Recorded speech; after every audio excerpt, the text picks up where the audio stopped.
Strange Universe Radio. I have the wonderful Hans Dietrich with me this evening, and we're going to discuss dreams. So, Hans, welcome. Yeah, thanks for finally having me on, Melissa. We've been chatting about this for a while, and here we are. Yes. So, Dream. tell me what you know about dreams. Well, dreams kind of dovetail into a topic that both you and I have been discussing a lot, which is astral projection and astral travel. And so when you're in a dream state, at least the ones that I've had, you're traveling to other places, other situations, realms, scenarios that seem almost too real. I've had many dreams that have come across as being incredibly realistic, and those seem to be the ones that I remember.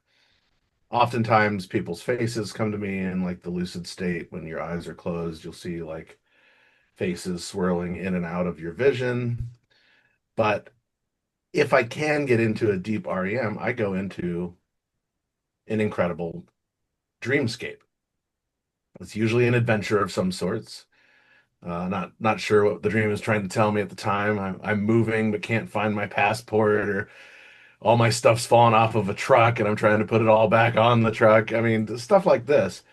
But I found it interesting that other animals can also come into your dream state. And so, as I don't know if your crowd knows, I lost my cat 2 weeks ago, which I'm still kind of dealing with.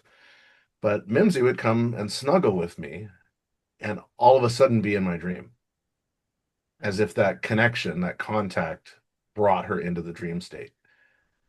And I don't know if she was there in her own mind or not, but because of that connection, now the dream takes a different shape. And now I'm trying to find her throughout the dream to make sure that she can get out. Because I guess the contact is what brought her into my dream. And so I found, with animals, it's very interesting. There's often animals in some of my dreams. But then there's dreams that you have that come to pass. I don't know if you've ever had any prolific prophetic dreams, but I've had several. And so, as I don't know if your crowd knows this, I grew up in Kathmandu, Nepal, very mystical, magical place. Kathmandu Valley is very sacred. There's a lot of spirit energy there. There's a lot going on there because it's very ancient. And a lot of the religious rituals that are practiced there create kind of this broken shard of crystal of sorts. They do a lot of animal sacrifices there for different holiday seasons. They burn the dead at Pashpati, which is where they will bring the body of your deceased relative, put the feet in the water so that the spirit has the ability to exit into the water.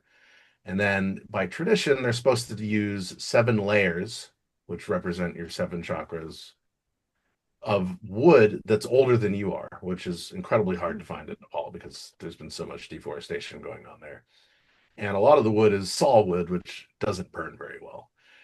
And so you go down to the burning ghats, all the yogas hang out there. They're all, smoking their hashish and meditating all day long and doing parlor tricks of sorts. Some of these guys will lift 100-kilo rock with their groin, I know practice sex. Watch, now pay 500 rupees. Or Wait, you where can is go, this? No. or you can go and have private sessions with them and, learn from their wisdom. I've done this a couple times with one of these Babas named Raju Baba, where I sat with him for hours and talked about the world. And, he grew up poor in India and he had English sponsor that sent him to England to go to school. So he went to a private school for years in England. But when he came back to India, he's still an untouchable. And so he didn't know what to do with his life. And so he followed religion and got into the Kumbh Mela and realized, I want to become a Baba. I want to become a yogi, a sadhu, as they call them, a follower of Shiva and Brahma in Nepal. And so we sat for, I want to say, 6 hours. There were three of us talking to him, asking the questions. He could talk about politics. He could talk about science. He could talk about space. He had such a vast knowledge. And at some point, he's like, I didn't really ask you guys to come here, but here you are, right? And he's like, oh, if I need tea, my friend, he had an Italian girlfriend. She was super cool. She makes me the tea or food. If I want entertainment, Somebody bought me this little radio. You know, if I need company, here you are. And it was that simplistic prolificness that always caught me. So anyway, back to dreams.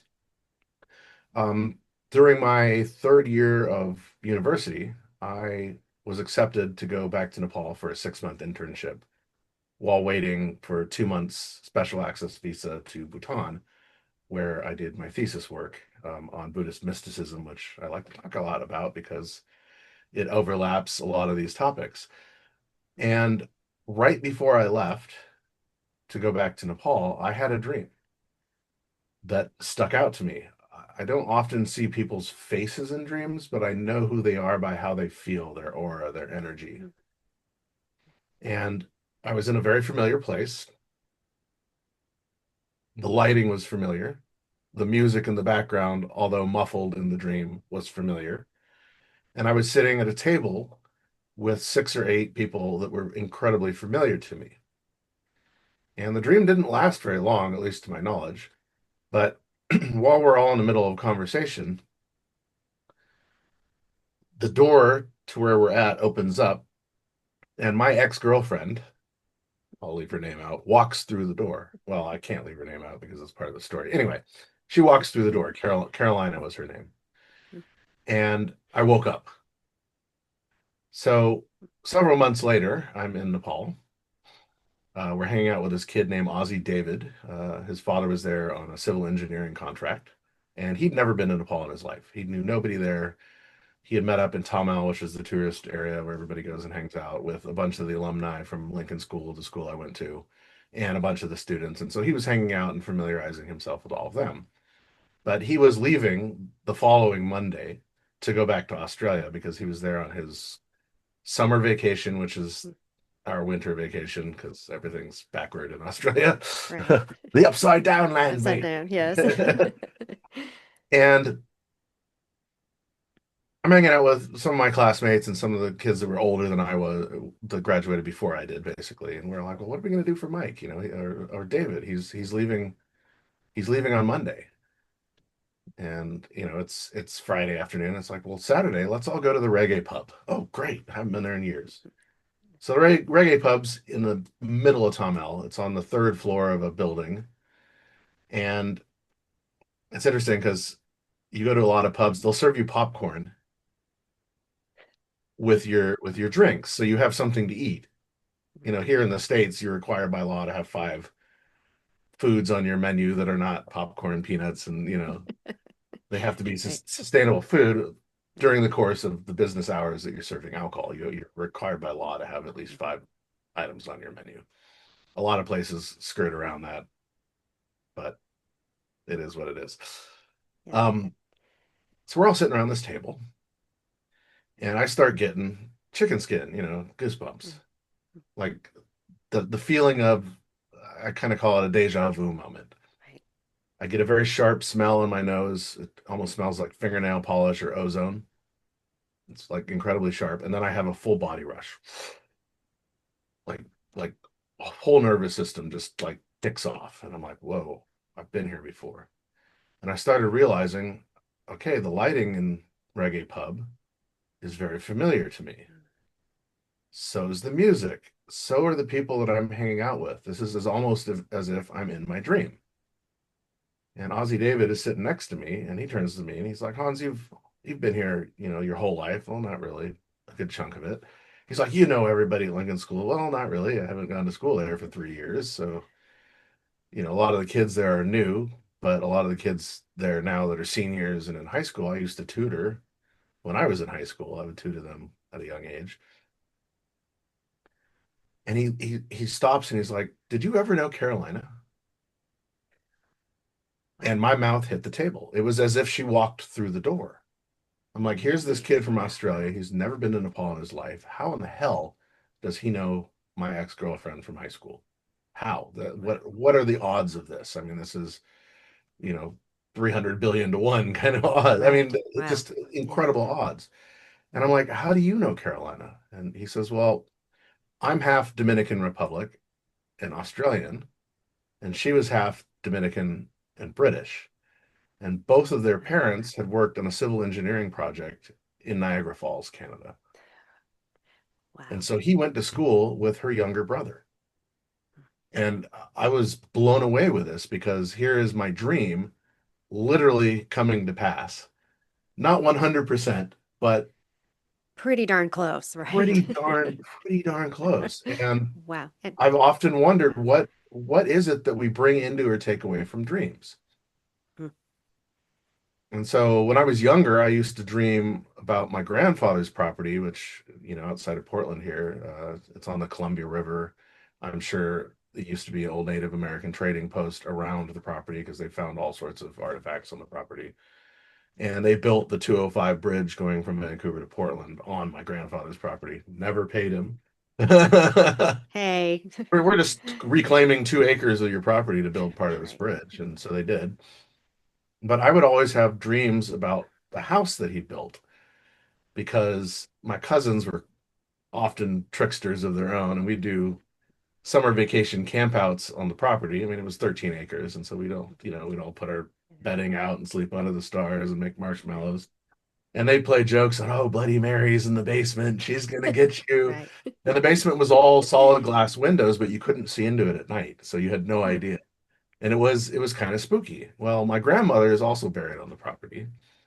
And my older cousins and I, we would always see a white owl flying around Oh. through what we called the haunted forest because you'd go into the forest and trees would fall without making a sound and like cut you and your friend in half while you're just standing there going, where the hell did that come from? Oh my. And the white owl would come through the forest, but one day it landed above the perch of the front door. And so there was a thought maybe this is my grandmother coming to say hi because a lot of people don't see white owls very often. I had an interesting experience talking about this once with Julia Common because she also has a lot of white owl experiences.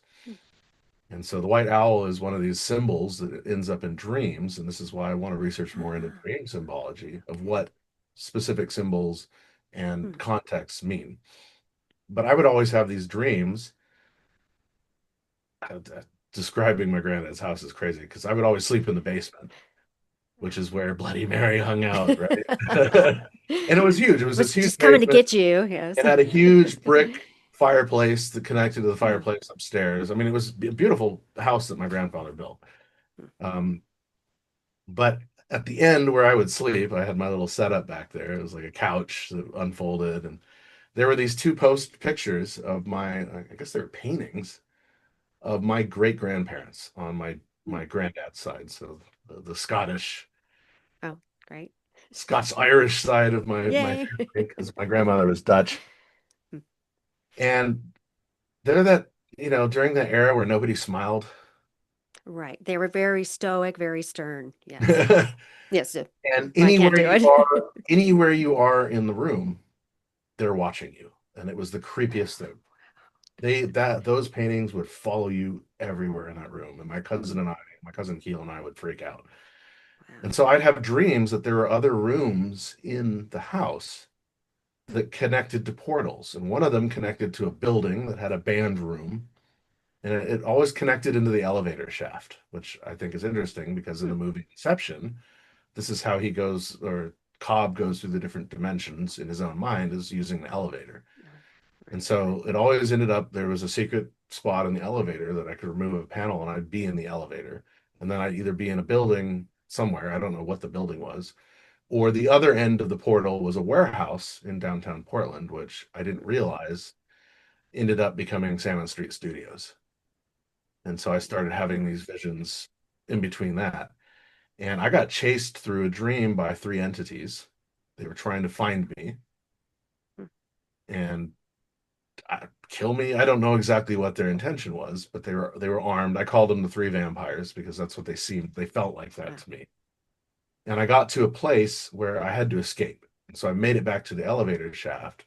And right as the elevator door was closing, one of them stabbed me through the door, kind of like Caecilius in Strange Doctor Strange. Doctor And Strange. Right. yeah, but very similar weaponry, these glass sharded weapons. And he stabbed me through the door and it stabbed me through my shoulder. And I woke up with the most excruciating pain in my shoulder. So it's like, what do we bring into dreams, like a cat or a memory of somebody? What do we take out of them, and why? I mean, Hmm. dreams are fascinating. I had a Well, let dream me once. ask you this question. Oh, I'm please, sorry. yeah, I'm talking. Is I'm is talking oh all. no, no, this is fascinating. Thank you. Do you think that some of this could be past life memories? I've wondered that. So is it something that we're bringing forward that we've been injured in a past life, we carry that injury with us into this time around, and are we remembering? Is it genetic memory? Is it our actual experiences? What's your opinion on this? Oh, that's fascinating. I've always been very fascinated with. I'm gonna look this guy up all of a sudden. Hold on. And while you're doing that real quick, I have had experiences with white owls myself in Glastonbury in England. Really And I interesting. had done a crystal bowl, a singing bowl, a sound bath. And as I was walking back to the hotel, I kept hearing this owl. And I would kind of hoot back to it and finally saw it, and it was a white owl. And that was the first experience that I've had with one White white was in owls are glass. incredibly rare. So there must have been something going on in your life at that time that There was, yes. brought you that When vision. isn't there? No. But yes, and so it was in Glastonbury. And right So after I went to Chalice Well as so you also. were So asking whether or not, dreams could be past life memories, past life dimensions. experiences, I've always yes. been fascinated with the work of Philip K. Dick. Mm, Uh, he talks a lot about what he calls orthological or orthonological um, pathways. mm, So we have parallel paths, we have paths that split off and create new timelines, and that's what an orthogonal path is. And so a lot of his stories, as he's known as the man who remembered the future, come from his dreams of these alternative realities. And I'm curious if a lot of dreams come from that, because I've told people on other shows I get split vision sometimes. mm. Oh, I'm not schizophrenic and multi-tiered, but Right. it's as if I was talking with you right now, but I'm also walking down the streets of Aussental or Tunnel, Yes. and I Yeah, can and tell I've done the same, that I can there's a tell you every weird shop. reality. Yeah, it's a very real experience while I'm talking to you.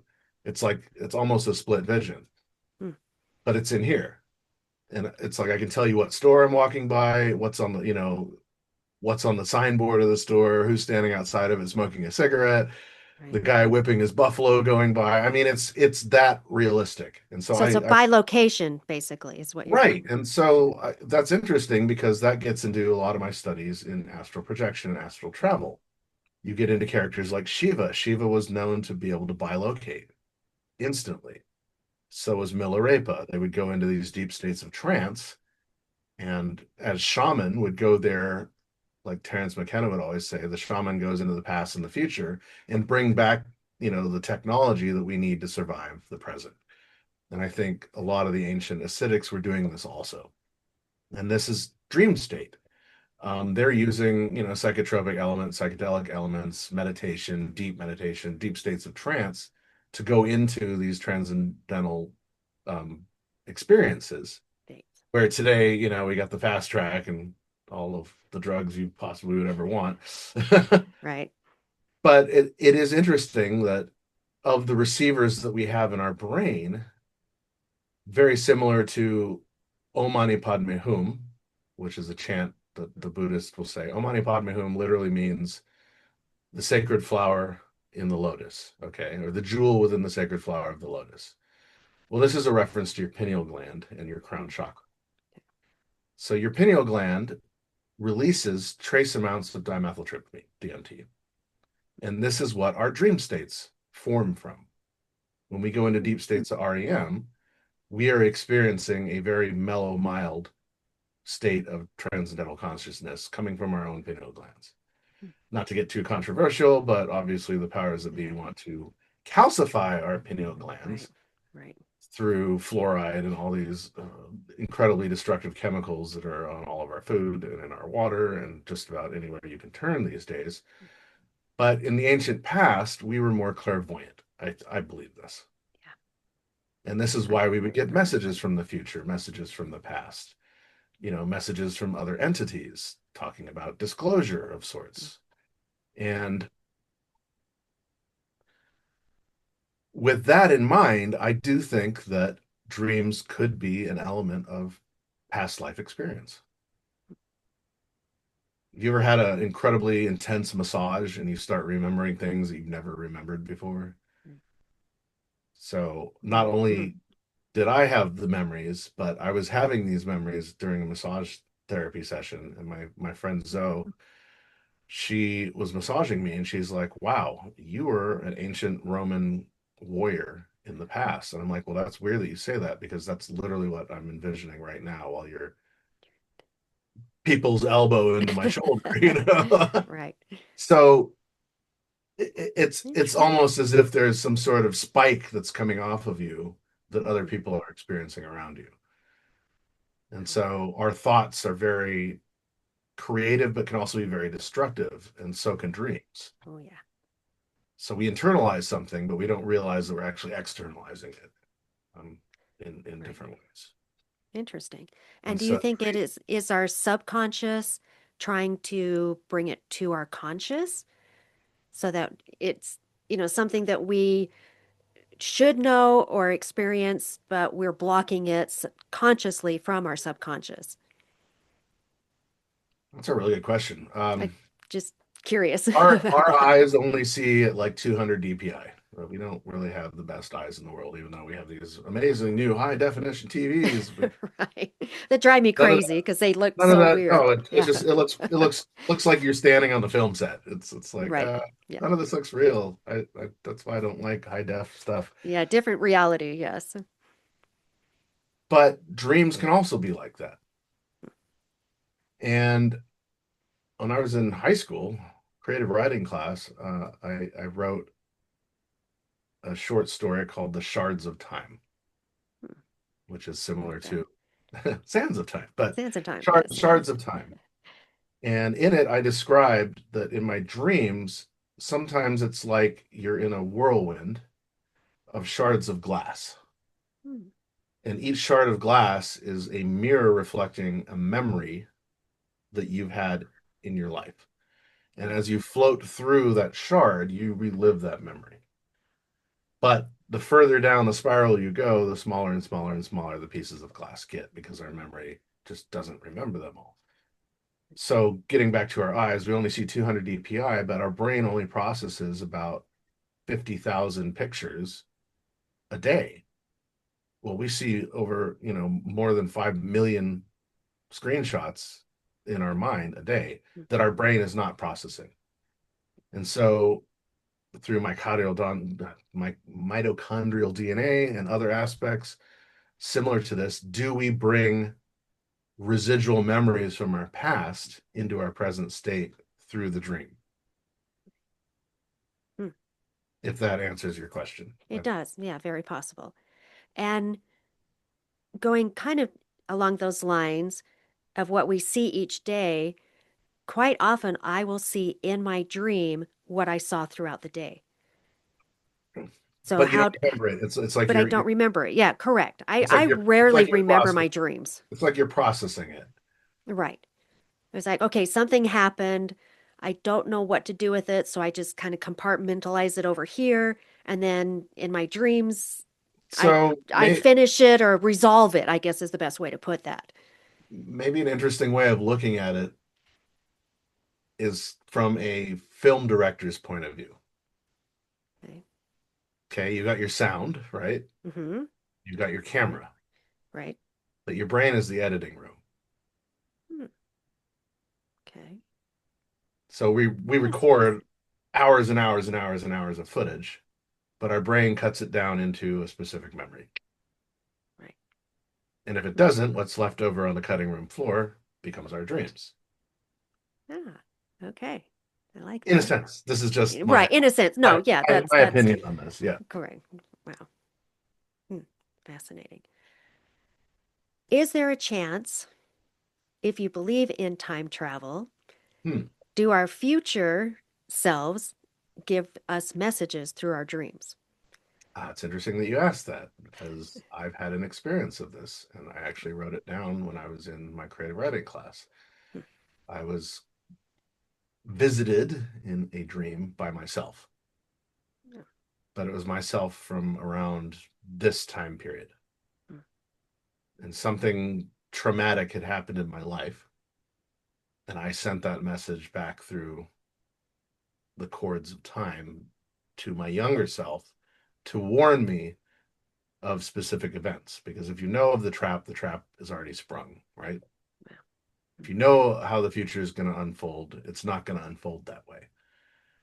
This is, I love to quote movies. This is kind of Doctor Strange's vision in Infinity Wars and Endgame. You know, Right.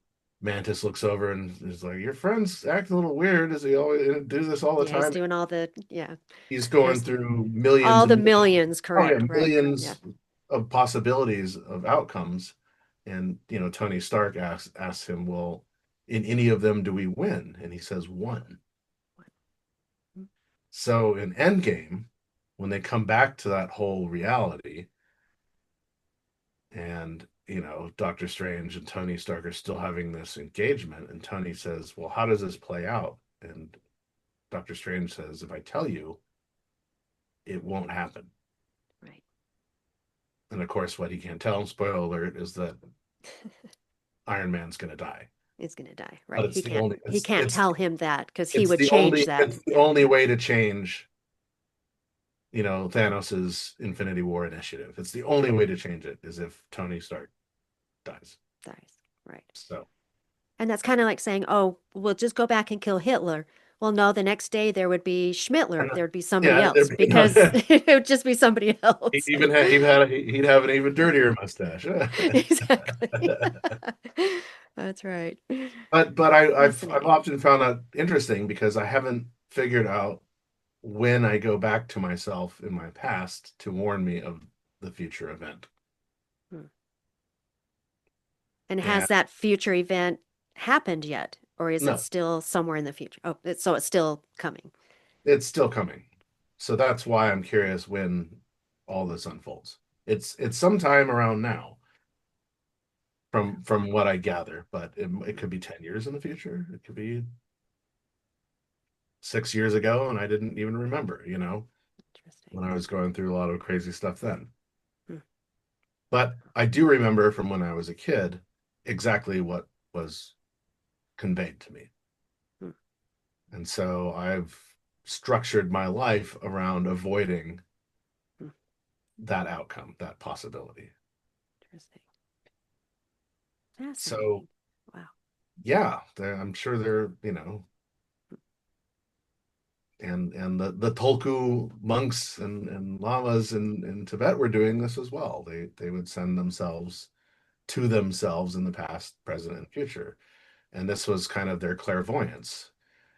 They had spatial, audibility, they had spatial vision, they could see events before they happen and course correct those events. Well, it's interesting because I can't remember the name of I think he's an astrophysicist, very astute black gentleman with kind of a crazy triangular afro. But he talks about kadinkras and Hmm. quantum physics. And kadinkras came to him as these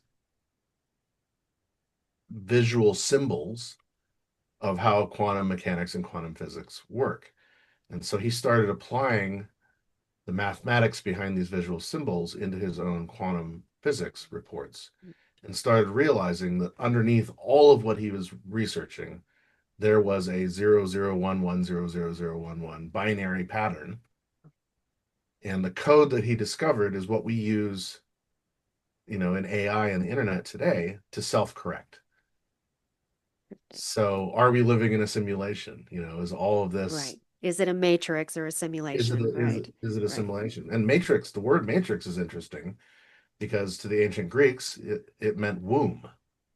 Hmm. So we're in the cosmic womb.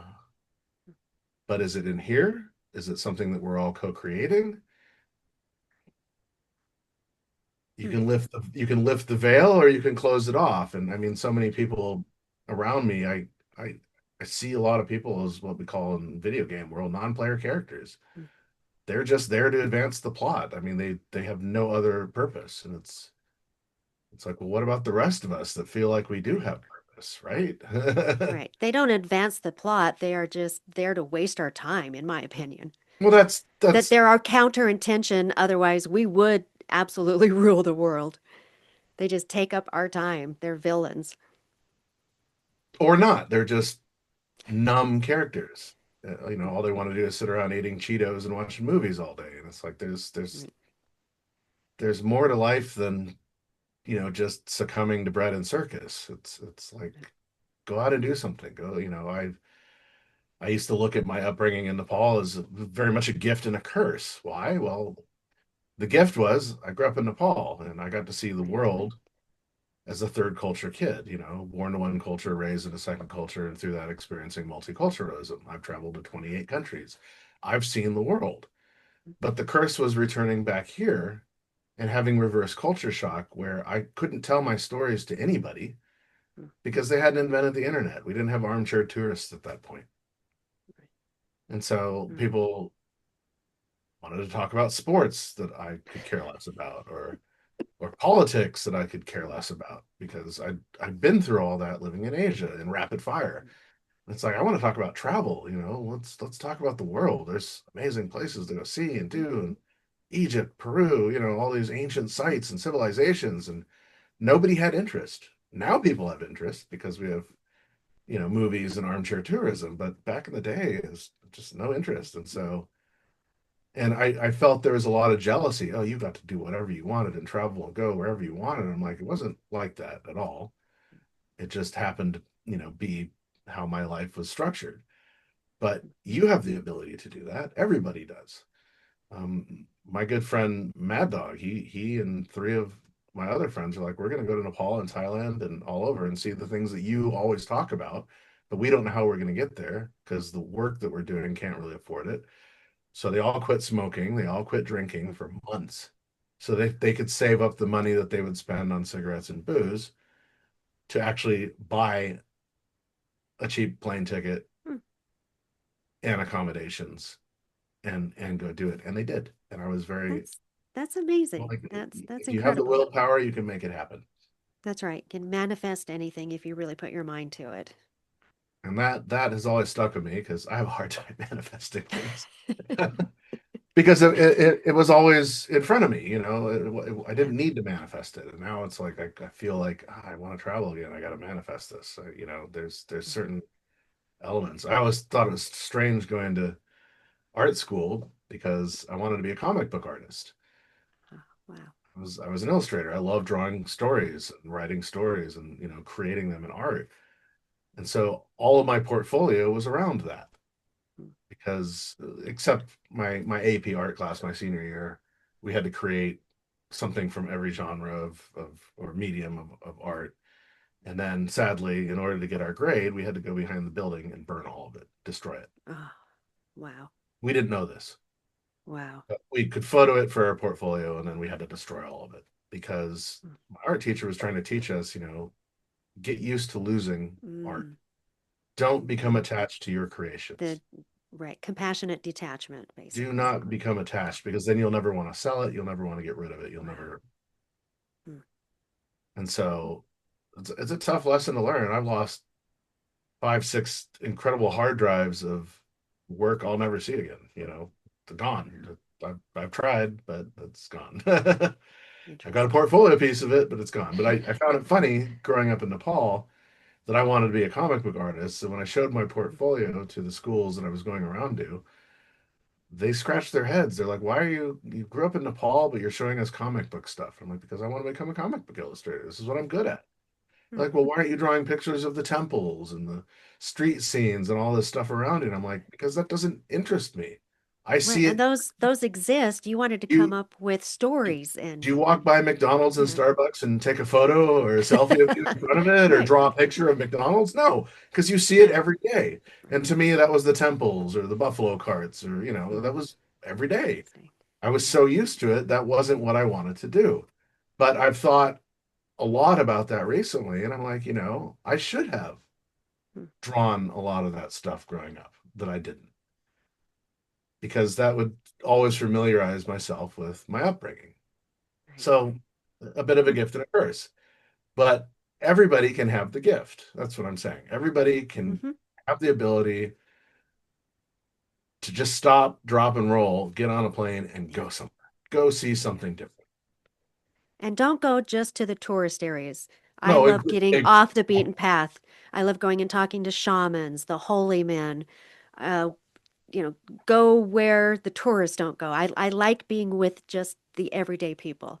it's always best to do that. And if you know people where you're going, it's even better because they can take you around and show you the things that they're interested in that Hmm. aren't touristy things. Right. My first trip to Vegas, my good friend took me out on my birthday and showed me Las Vegas, unlike the tourist crowd would see, Mm. because she lived there. You know, she's like, I grew up here my whole life. I'll show you Vegas that you'll never see as a tourist. And I'm like, great, let's do it. Because that to me interests me more than, like you said, the tourist stuff. So many people go to Nepal and they hang out at Hotel Annapurna or Yak and Yeti their entire trip. They don't go trekking. They might go to Pokhara, get on a plane and go see Lakeside, but then they'll stay in a five-star hotel there. And it's like their whole tourist adventure through Asia is five-star hotels and golf courses. I'm like, you're not. Then why bother? You can do that in San Francisco or wherever. So why go all Why? that way? Yeah. No, it just that's always mind blowing me. Yeah. Why people would not want to get out and, challenge themselves. Go trekking for a week, go get sick on the trail. Oh, yeah. I know we've Live both done that. live life Yes. for a minute. No, Yeah. exactly. Experience life. Get out of your comfort zone, basically, too. And I always state that travel makes you smarter because you're experiencing so many different cultures, so many different people, so many different experiences that it just makes you more well-rounded. Where all have you traveled to? Oh, all over the place. I've been to a lot of places. Easter Island, Peru, Egypt, uh, Europe, Jamaica. I've probably forgotten more places I've been. Guatemala, Tikal, been a lot of places. Haven't made it to the any Asia countries yet. I thought maybe you'd been to Nepal for some reason. I thought that Nope, was not yet. scratching in the back of the mind. Yes. What did you think of Peru and Egypt? Loved them. Absolutely loved them. I spent a month in Egypt Oh and we wow. were we were shooting a documentary and I actually got to be in the Great Pyramid overnight and ended up in the King's Chamber by myself. I was taking some lights up there and I finally looked around and went, I'm in the King's Chamber by myself and had a very spiritual experience there. And it was just really incredible. It's something that changed my life. It started me. I'd always been on the spiritual path, but that really changed my life and put me more on the spiritual path. Interesting. Yeah, the King's Chamber. I mean, you go on these tours. For those of you who've never been to Egypt, you can go pay $200-300 as a self tourist, and they'll take you into the Great Pyramid. But they only show you the Grand Gallery and the King's Chamber for $300, and you're limited to at most a half hour, and you're just being ushered up, walked around, and ushered back out. You're not allowed to prayer, meditate, no blood rituals, no blood Yeah, sacrifices, no laying in the no sarcophagus, which I no did. no, Yes. no religion. No, I mean, you Right. can't do anything in there on the public tours. But if you're on a private tour, then they give you 2.5 to 3 hours in the Great Pyramid. Usually you go in at dusk and you come out when it's pitch black. And the first thing they open up, obviously, is the King's Chamber. Everybody ushers their way up the Grand Gallery to get in there. Strangely, we shouldn't talk about this online, but they allow you on private tours to chant, to meditate, to have Oh religious, yeah. even blood sacrifices. I mean, Oh yeah. Oh, I, we I, I, yeah I did a joke lot of about things I that joke I joke about are that. we're We had a gentleman kind of joking. Yes. on our first tour in 2016 who is like 6'5". Wow. So he's a big man. Mm. And as you know, going into the King's Chamber, you got to stoop down Snoop to, down. it's like a meter high by a meter Oh yeah. wide tunnel going in there, Mm. which is weird because the sarcophagus, the box, doesn't fit in that tunnel. So Correct. how did it get into the king's chamber? Yes. And you know they moved it. It used to be in the center and it was It actually used to, moved over to the side. oh, you froze up. Oh, You froze up for a second oh, there. sorry. Okay. It used to Uh, be in the center. so it used to be in the center, correct. And then it Interesting. was moved. Yes. So he's scooping down to go into the king's chamber, and as you know, about two-thirds of the way, there's an alcove. Hmm. Well, he didn't see it because he's Oh, rubbing his head across the top of the chamber. And so when he hit the alcove, of course, he's moving at such a speed moving forward that he pops his head up and clips oh, his forehead into the granite, which is, I know you've seen it, it's like razor sharp. yes. So Oh, he's bleeding all over himself, all over the floor. I've got a photo. So there's our blood there's, sacrifice. We had a wedding. Everybody's chanting. And wow. it's interesting because when you get into the box is A sharp, where the room is at F. Hmm. So that's a Okay. perfect reverse fifth. Wow. So you're chanting in the box, everybody's chanting in the room, and you start to feel this enveloping Mm. warmth around you, and you have an out of body experience, like an Mm-hmm. astral experience, and you feel like that whole room is not inside of a pyramid, but is a box floating in the middle of the cosmos with Cosmos. nothing around it. Correct. Nothing. Correct. And then we get the word, oh, they've opened up the Queen's Chamber in the subterranean. Mm. And so I will go from the King's Chamber, bypass the Queen's Chamber. I've seen it Yes. twice. I don't need to see it again.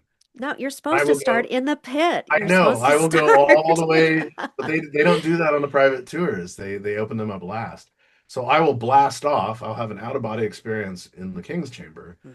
and then I'll go all the way down to the subterranean. I'm the only person down there for at least 15 minutes, and Nice. I will climb with my torch, ripping my knees to shreds, The river of fire. Yes. Yep. all the way to the end of the dead end Mm. shaft, which actually is Correct. not dead end, and turn around, look at the ceiling. There's about a half inch of salt on the ceiling, which means that there was water in there at one point, Right.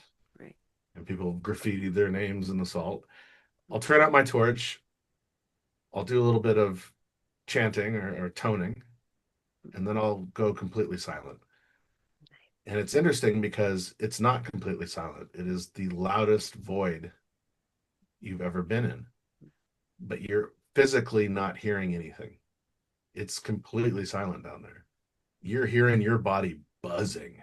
Mm-hmm. And I've always found that fascinating. So I go to ground after I lift off. But Right. Yeah, there you go. I you're go the saying opposite. Yes. I you're start saying it's in best to start in the subterranean and go and because climb. in my opinion, the Great Pyramid is all an initiation.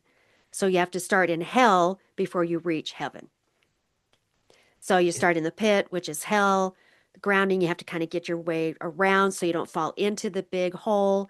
Then you go to the Queen's Chamber, which is all Maya. It's all illusion. It's all, it's all the fake everything. And then you go into the King's Chamber where you finally ascend and reach the heavens. So that's my opinion, that it is all an initiation. I would love to hear what the Grateful Dead recorded in the Great Pyramid because they spent 24 hours in the Great Wow. Pyramid by themselves. Mickey Hart recorded all of it. He has Wow. recordings of it, and My goodness. they were probably having quite an out of body experience as it was. Hmm. So I would love to hear the It would recordings be fascinating. put together inside the Great Pyramid because I've heard stories of people's experiences in there Yeah. for Mine included the Anubis in the King's Chamber. long durations of time, which is Yes. interesting Hmm. because I'm of the belief that the Great Sphinx may have been a lion at one point, but originally was an Anubis character. Because what does Anubis guard? He guards the entrance to the Western lands or the Westing The Westing. lands. Right. Because the ancient Cometians didn't believe in death. They believed that Mm-hmm. you die, your body breaks apart into nine souls, or according to William S. Burroughs, seven souls. And so he wrote a book called The Seven Souls of the Western Lands, or the Western Lands. But there's actually nine souls Mm-hmm. because the last two are light body and etheric body, where the rest is your physical body breaking apart into soul, spirit, flesh.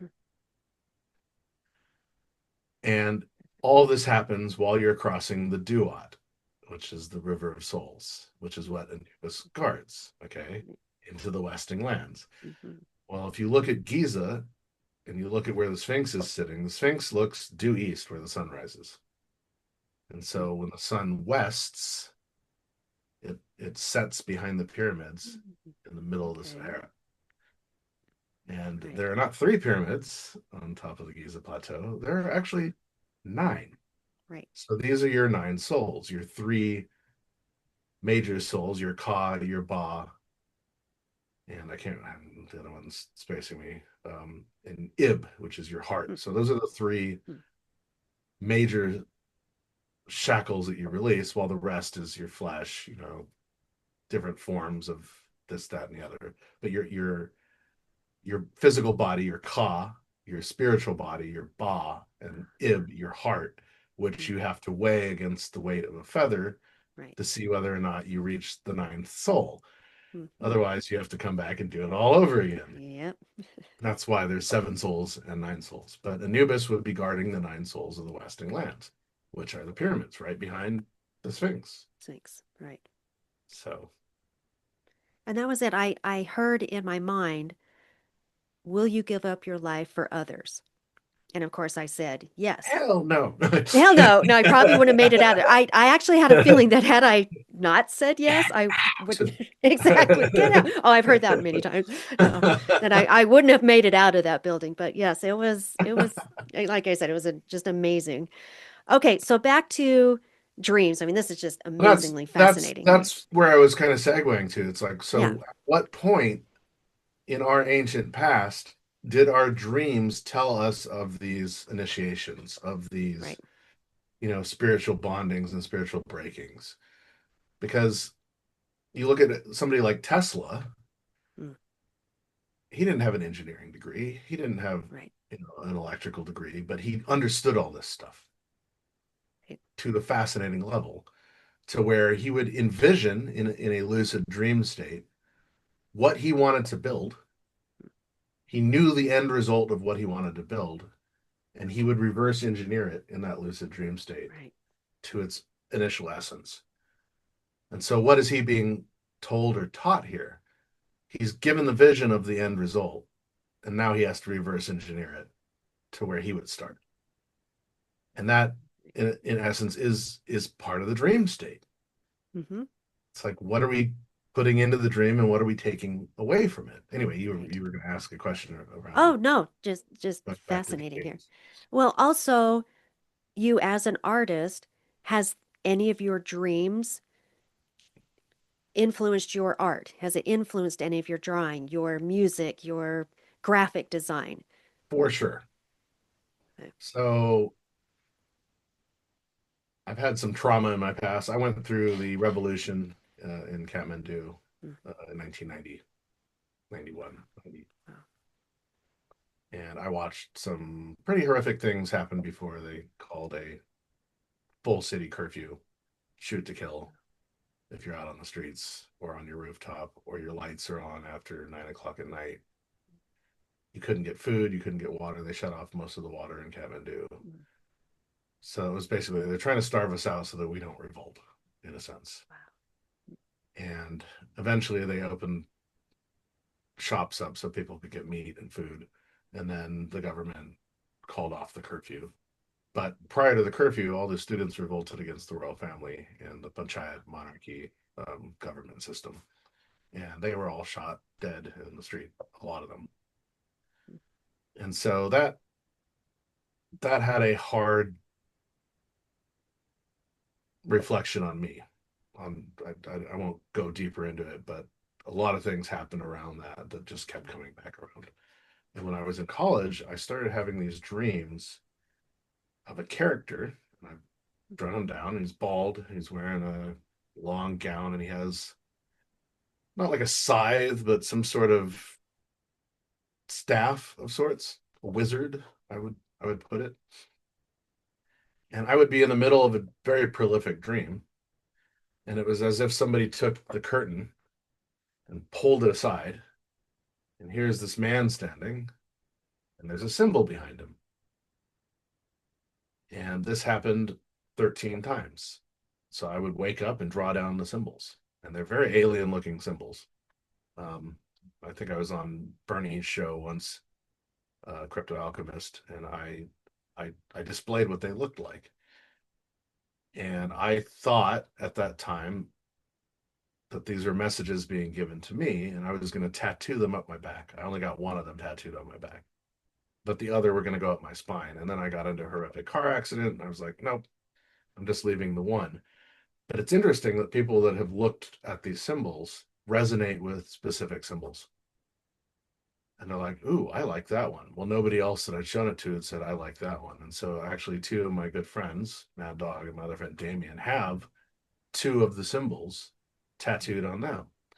And Hmm. so my thought was maybe these are people, guides, people I'm supposed to learn from in my life, showing up in symbolic form.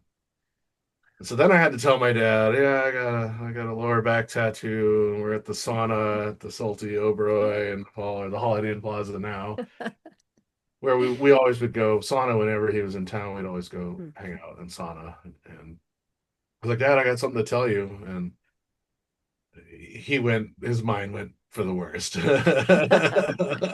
Yeah, parents will do You got that. somebody Yes. pregnant? Oh, great.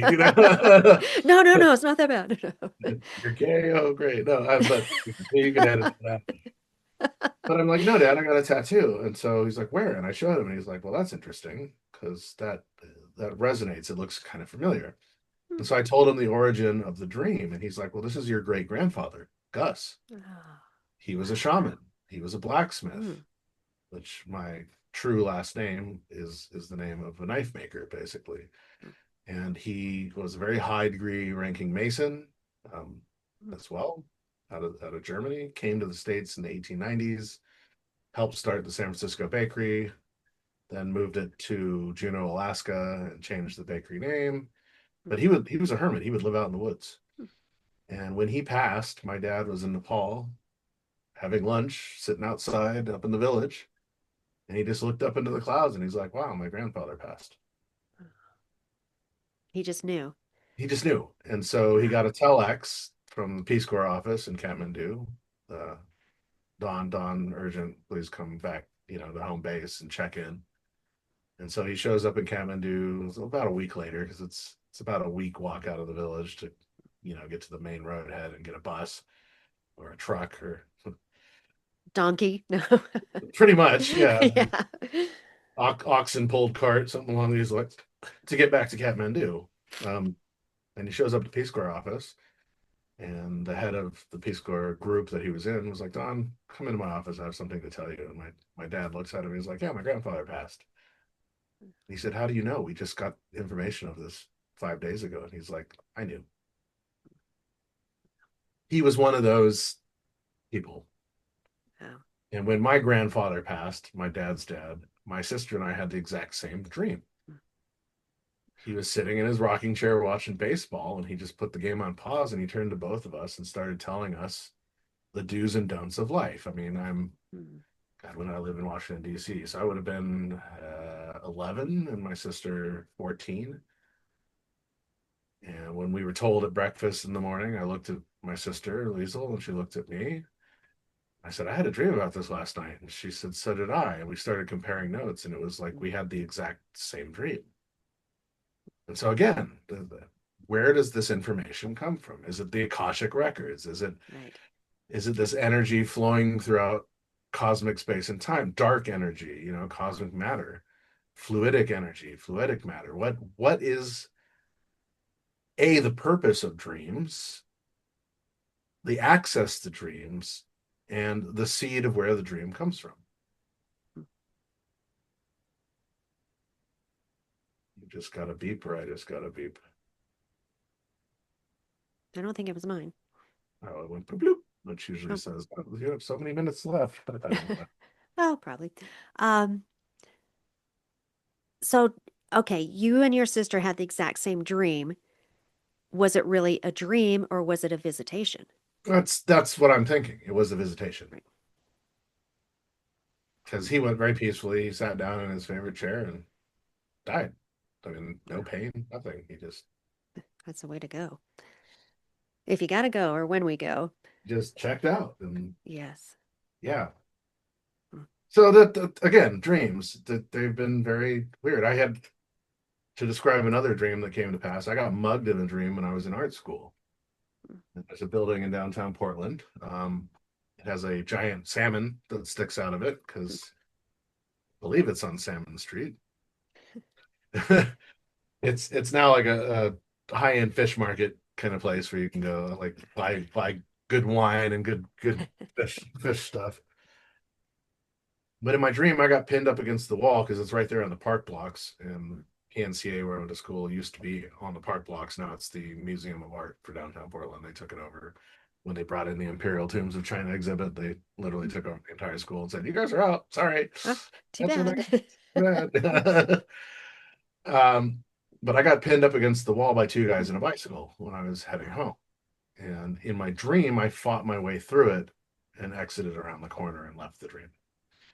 So I'm working at Barnes and Noble years later up on Broadway. It's now a Salvation Army. It's not the best neighborhood in the world. And my bike is locked up out on Broadway, out on the front street. And I had to walk my manager because she was always paranoid, older lady. And I walked her to her car to make sure that she could get home or get into her car and leave. And then I went back to my bike and unlocked my bike. And as I'm unlocking my bike, there's a tree in front of me. And then, the U shaped, whatever you call those, bike locking posts that I'm in the middle of. And there's a guy stumbling toward me, pushing a bike with a flat tire. And I instantly went to my dream. I'm like, I've been here before. This guy's going to try and mug me. And if I move forward, I'm trapped between him and the tree. If I move backward, I'm trapped in the bike carousel, the bike lock. Wow. So I had to move forward. I had no option. And he reached for me, reached for my backpack. He tore open my backpack. Wow. And in my dream, I'm like, I just pushed my way through it. So in reality, I just pushed my way through it. And I went across the street to Safeway. I called the cops. They showed up, I want to say 6 minutes later, with dude in the back of the car. Can you identify this guy? I'm like, yeah, that was the guy. Well, yeah, he's really drunk and high, and he had a flat tire, and I don't know if his intention was to mug you, but obviously he lunged at you. Right. Mm.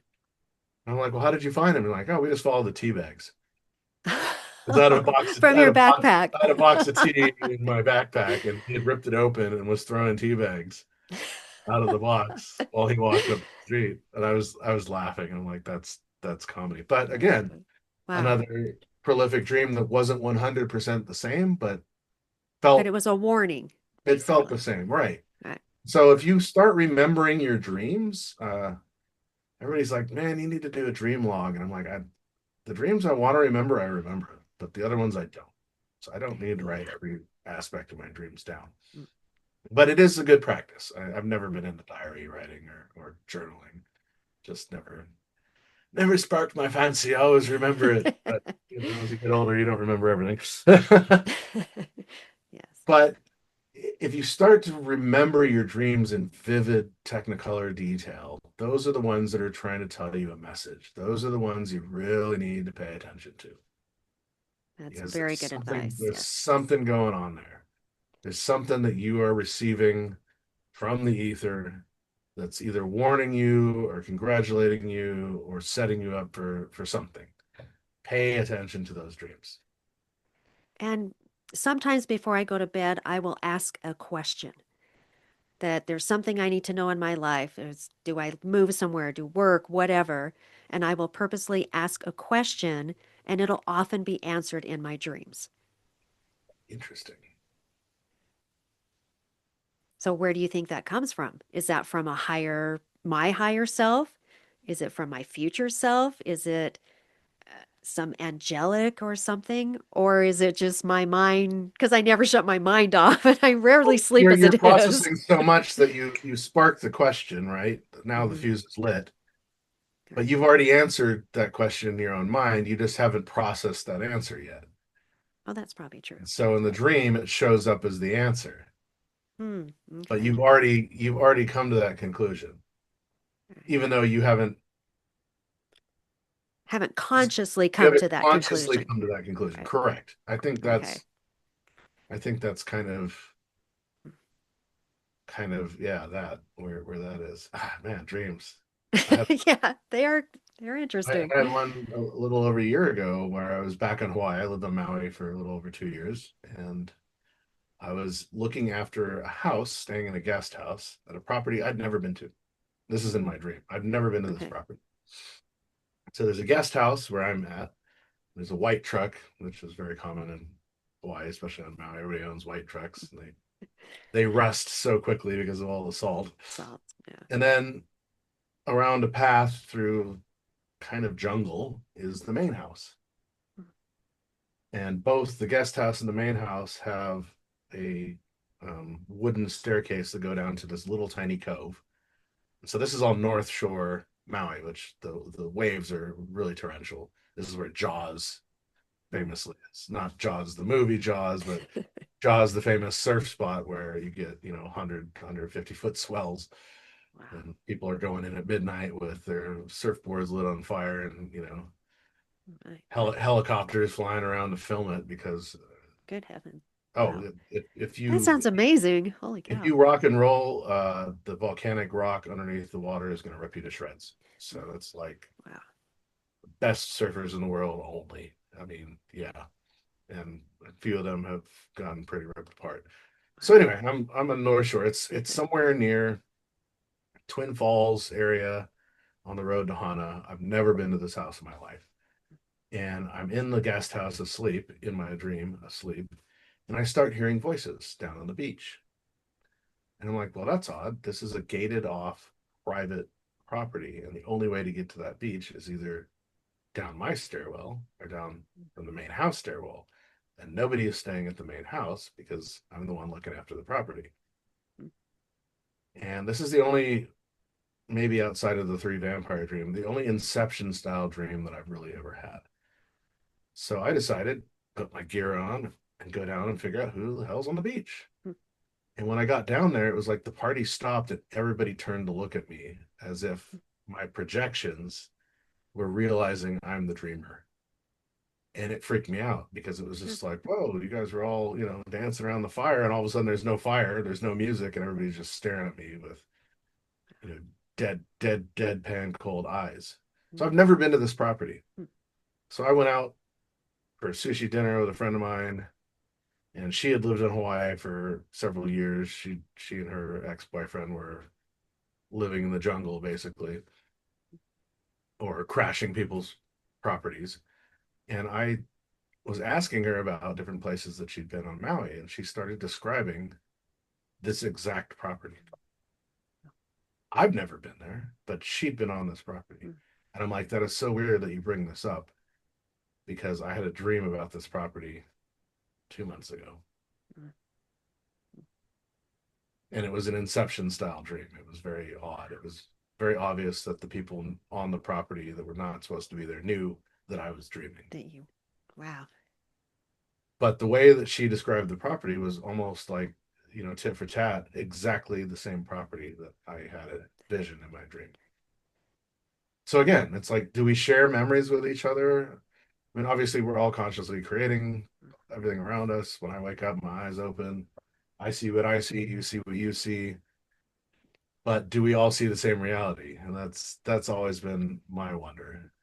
It's like I see, colors in one way. How do you see colors? I mean, do I look like a big blob of purple slime, or am I soft, cushy knitted quilt? And so, Douglas Adams always joked around with that with the improbability drive. It's just like, everything is so improbable. Who really knows what we're all experiencing? If it's the same. Obviously it has to be because we've written books and all of our Mhm. technology is based off of our collective. But it's often made me wonder. It's like, what do we actually all see? What do we all experience? What do animals experience? Right. Do animals dream? Do sharks dream? Sharks don't sleep. Right. Mm. They have to constantly be in a state of movement. So, Right. wow, Mm. what a nightmare that would be, You Yeah. Or stop and like rest. dolphins can What basically do shut down one half of their brain while the other half is going. So do they only half dream or how do they work? what do octopus see? What do cats and Okay. dogs see? It's just like we have so many. Do bees and ants dream? I mean, or is it just mechanical mechanism that, I don't have We don't an have the answer. answers, right? Yeah. And do we have to dream? Is that part of our REM state? Do we have to dream? And what if we don't remember our dreams? Well, what's interesting about dreams is they're almost as real as the waking life. Not the movie, but our own Right. waking life. Because we remember our dreams the same way we remember the things that happen to us in reality, which is why I brought up that whole shards of time. It's like each memory is a different shard of mirror or glass, and we relive that in our dream state until the process gets down to, little nubbins of grains of sand, and we can't remember anything. But yeah, that is a really good question. Interesting. Something to think about, definitely. Well, we'll have to come back to this topic. Absolutely. And then compare dreams with astral travel. Like your dream in Hawaii, was it really a dream or were you astral projecting yourself, which is why everybody stopped and looked at you because they actually did see you. They saw your astral form. But that is probably a subject for another time. Fascinating. Definitely. I definitely want to talk to you more about symbols and dreams as well, because I know you are a lot into symbology. Well, you and I will be speaking at I was just going Biomed to ask, Expo. where are you appearing? Tell me where you're going next. So I'm going to be speaking about astral projection, Shambhala, Mount Meru, and Buddhist mysticism, things that I studied when I was in Bhutan, between, what is it, March 20th to the 22nd. So that's a Friday, Saturday, and Sunday. I believe I'm also hosting a panel that you will be on, as well as Brad Olson, Brett Luder, Paula Estera, Brian Sang, and a couple other people as well, talking about disclosure through literally what we just talked about, astral projection and dream state. Have we had in our past disclosure come to us already? Where today we're trying to find it through the nuts and bolts technology that we're creating with AI and all these other things. But in the past, we had more of a consciousness and could have been talking about that or understanding that. But yeah, I'll be speaking about that there. I'll have my three books. Shameless plug, Dropa Legends and Lore, connecting mysteries of South Asia, basically Nepal, India, China, Bhutan, Tibet. This gets into a little bit of my history growing up in Nepal, but also my studies into the Dropa and Dropa nomadic people of South Asia. Um, Whether or not their story is a hoax or there's actually something to it. And there's a lot of good information in this. My second book is The Magic of Symbols, where I talk about symbology throughout the ages, especially Saturnian symbology, which seems to be the most renowned symbology that has stuck around throughout the ages, and we use it even today. Deals a lot with time and a lot with travel, and so a lot of companies use Saturnian symbology. And then more of a passion project, The Lost Mysteries of Kemet. Kemet is pretty much Egypt before the Greeks, so the land before the Greeks. Most of the Egyptian history and cosmology that we have learned in our schools comes from the Greeks. It doesn't actually come from the ancient Cometians, who were the people before the Greeks conquered them.